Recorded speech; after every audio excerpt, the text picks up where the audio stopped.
Welcome to Inside the History, and we're here live on the road on the USS Salem in Quincy, Massachusetts at the former Fore River Shipyard, where both Battleship Massachusetts and Destroyer Kennedy was built. I'm Thomas James Lowney, Gunner's Mate First Class, retired with Dr. John Scholes, and we're here to give you an inside history in both the USS Salem, naval history, and the Fore River Shipyard as well. So we can take you for a walking tour inside the gun turrets, through the magazines, through some of the control spaces, and give you an insight into the history of here at the Fore River Shipyard, where history has been made in Massachusetts and building some of the best ships in the world. And Salem being the last all-gun heavy cruiser built by the United States, and still the last all-gun heavy cruiser still in existence in the world. So, thank you for joining us. We're about to go on board. We'll see you there. We'll give you inside of the history. Thank you. Welcome to Inside the History, and we're on board USS Salem in Quincy, Massachusetts. I'm Tom Lowney, Gunner's Mate First Class, retired, with Dr. John Scholes, our guru of gunnery and all that is warships. I'd like to welcome you to the Combat Information Center on board the USS Salem. And this is kind of the nerve center of the ship, and Salem's first of the class built with a Combat Information Center in its heart and not added later. So she kind of learned the lessons from World War II and added in what was needed in here. And it takes in all the information and processes it out to the captain, who has to make his decisions. And I'll leave that description to you, John, and please inform us. Right. This takes all the information from all the ship's eyes, and that includes all of its radars, radio information from other ships, etc., and also everything that can be seen optically, and feeds it into one central area where it's analyzed, processed, evaluated, and then information that is collected can then be distributed to other parts of the ship. For example, if you find an unidentified enemy ship on the horizon, and eventually you use your identification friend and foe on your radar scope, and it tells you it's an enemy vessel, you will already have the range and track and course for it and the speed. You can then send that information down to the main battery plotting room, and it can be entered into the fire control computer as an initial value. But instead of being an estimate, it's very, very accurate, because radar gives you very accurate bearing and speed on a target. Therefore, you can begin to track a target with the computer before it ever comes within range of the guns.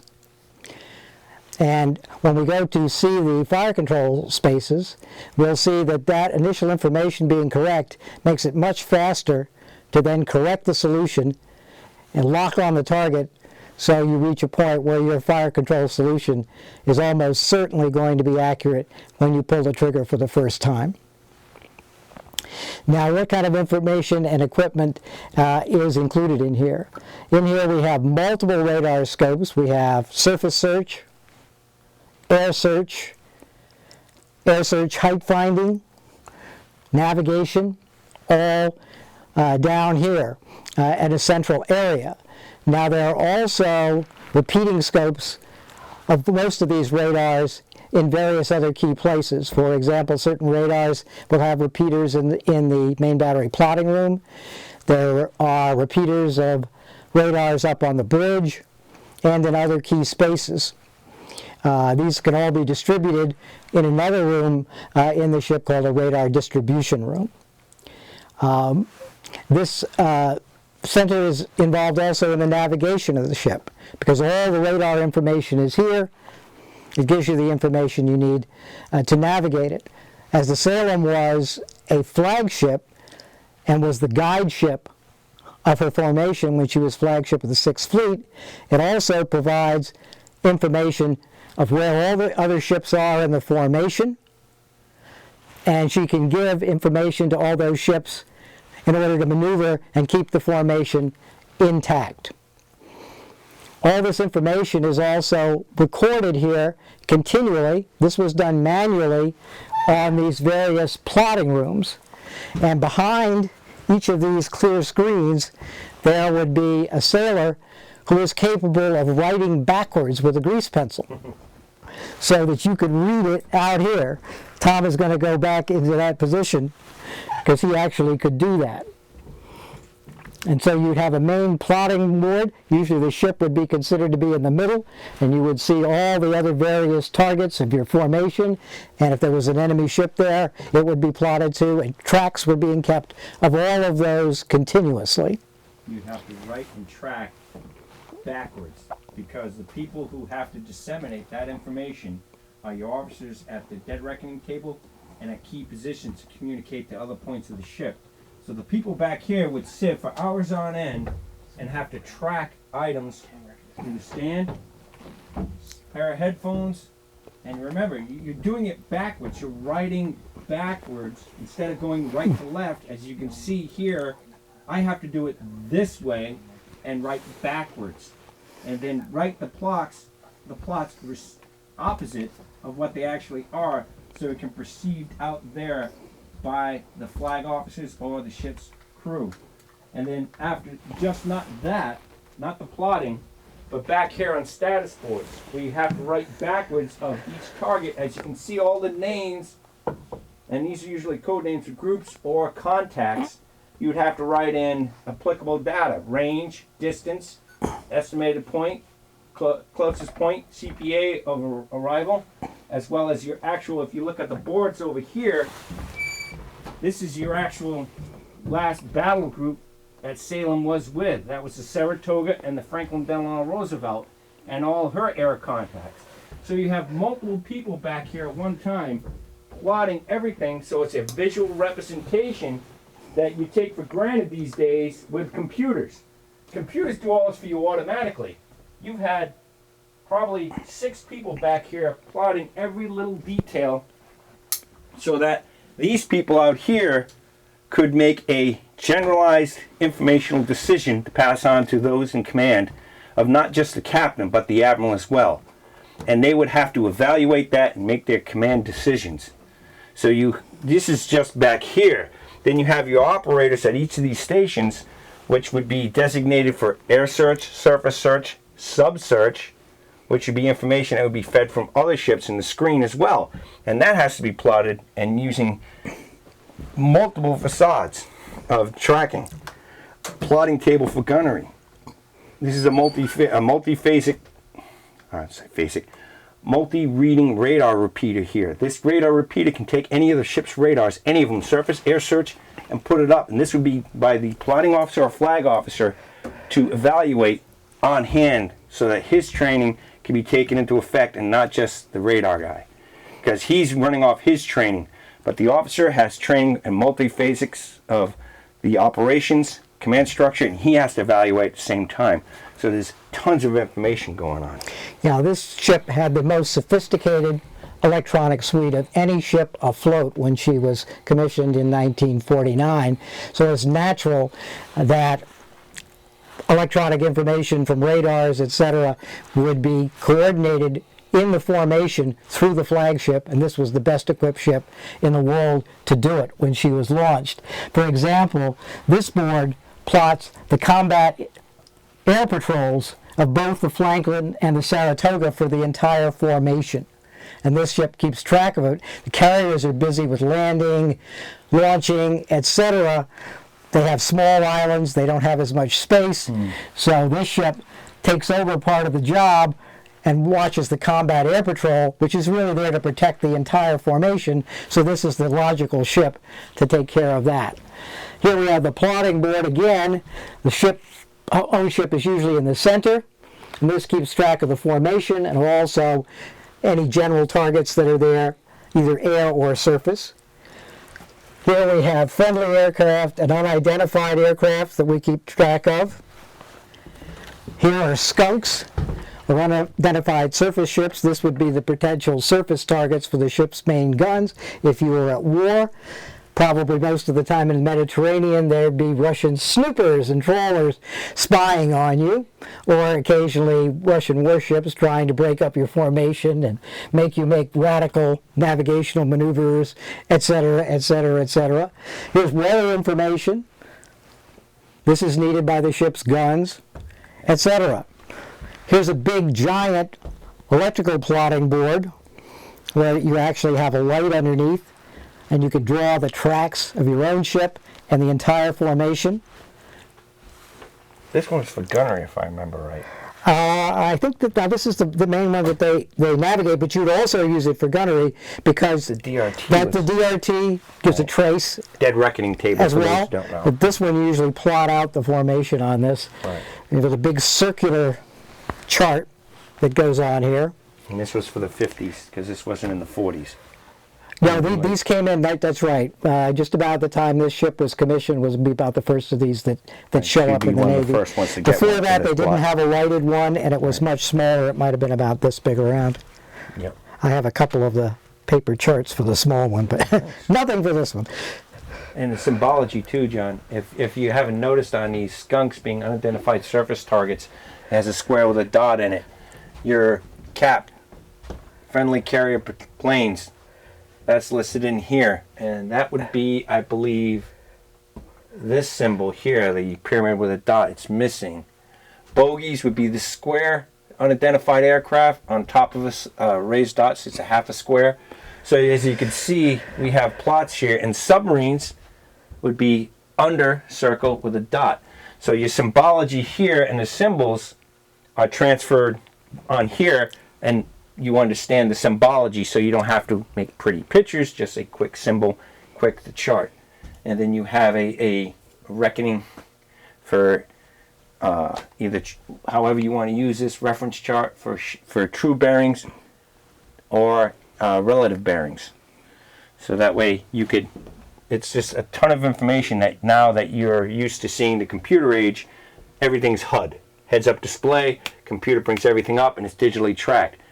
It was done here visually by people, because you lose power, you lose everything. But in this day and age, you had to have backup to backup to backup, and people are your primary. You can't stop people unless you kill them.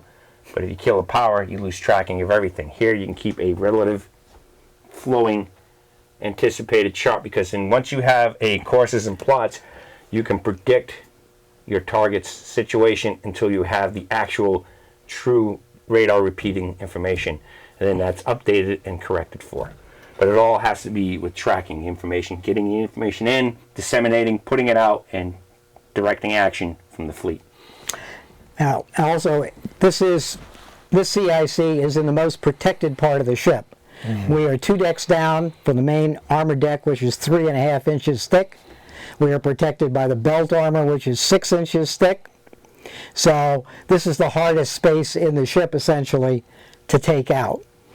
Very different than some of the World War II extemporized CICs, which were up in places like admirals' cabins, etc., which had essentially no protection at all. Even a rifle bullet would go through the bulkhead and could damage the equipment. It was recognized in World War II that the Combat Information Center was the most single important space in the ship, because everything important ran through it, especially when you're coming about potential combat, and therefore this had to be put in the most protected place that you could put it as possible, and that's here. One other thing about this Combat Information Center, it was the first designed in from the beginning Combat Information Center. The Combat Information Center in the USS Salem was actually laid out and designed by a gentleman by the name of Bill Anderson, who was a volunteer on the ship, but he was also one of the ship's plank-owning crew members.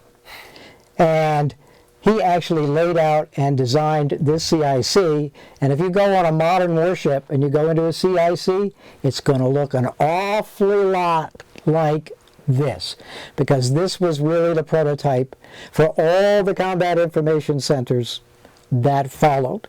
And it was designed by a guy who was an absolute genius. To give you an idea how smart he was, he designed the cameras for the SR-71 Blackbird. Think about what you have to know to do that. Well, he knew it. It's amazingly knowledge of people and their skill sets and how they were used, and how their legacy continues on with designs, because you don't change what works, and you improve on it, but it's essentially the same. And a lot of skill of building these ships and laying this out were incredible. And by the way, this space was fully air conditioning, because it wasn't for the care of the people, of the crew who worked it. It was for the equipment. A lot of electronics, a lot of heat means a lot of cooling.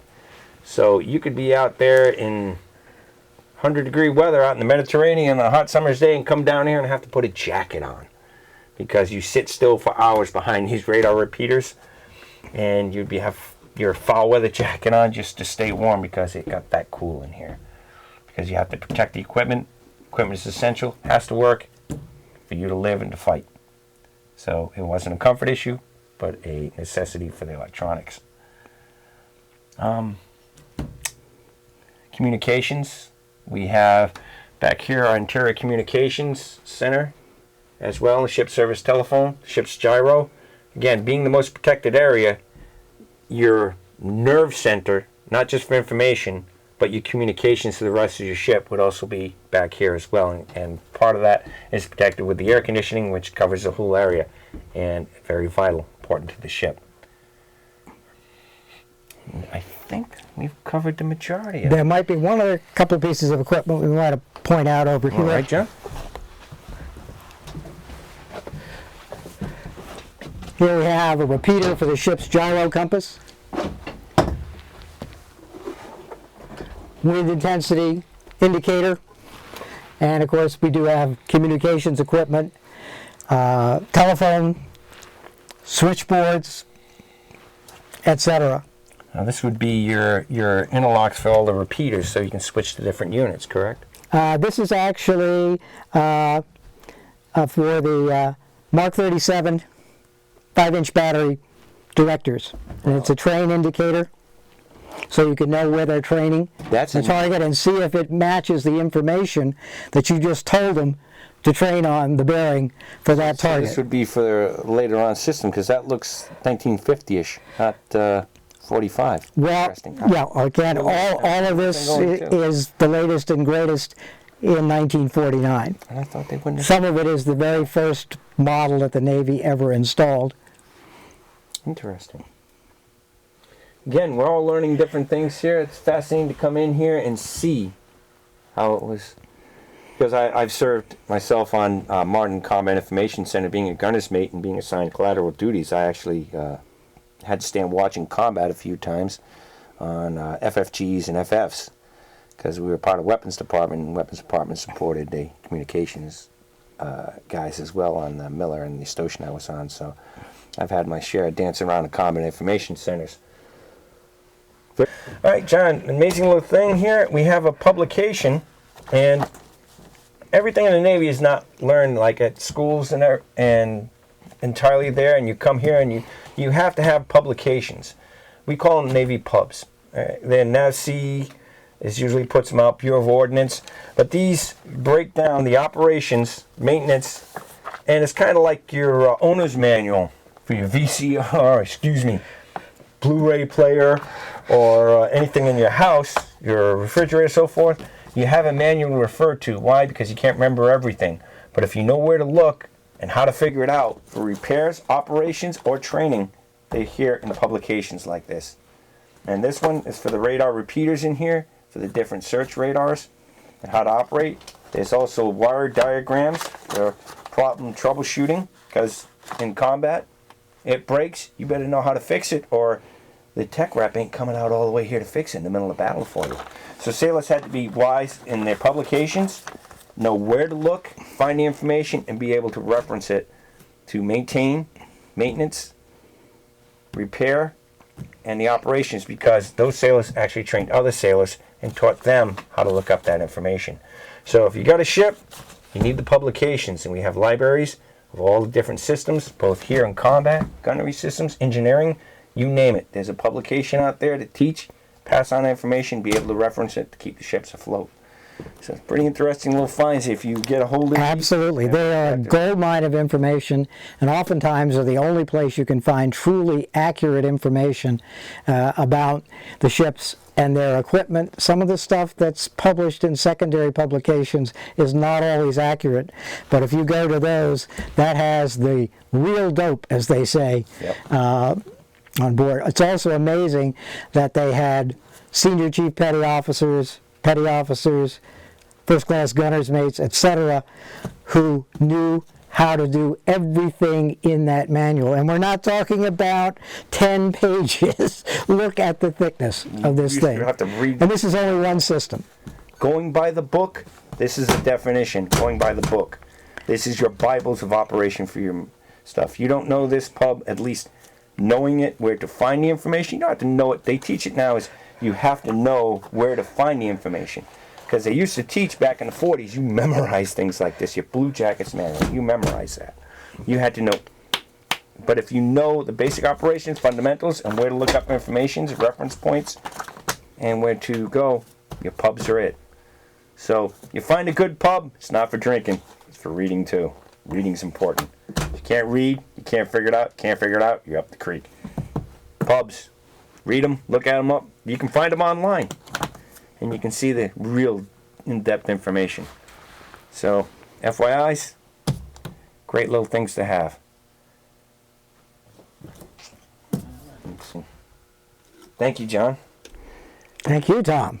And we hope you enjoyed the information here that we presented as best as we can. There's more out there. We don't know everything, but we want to get out as much as we can to you, so that way you can get out there yourselves and learn more and see what's inside the history behind all this, and how it worked, and how it protected the ships, and how they operated. Life of a sailor and what we build here in Massachusetts is still alive and able for you to see. So, come on down, take a view, like, share, subscribe, visit our Facebook page, and look into taking advantage of the Kilroy Pass that we have. That you can visit both Battleship Cove and the ships there, and the Salem here as well. And we hope to see you out there. Come see us on other episodes here as we go inside the history aboard the USS Salem. And thank you to all our volunteers here on the Salem for spending their time helping us out and keeping the history alive for you to see. We will have more for you in the future. Take care.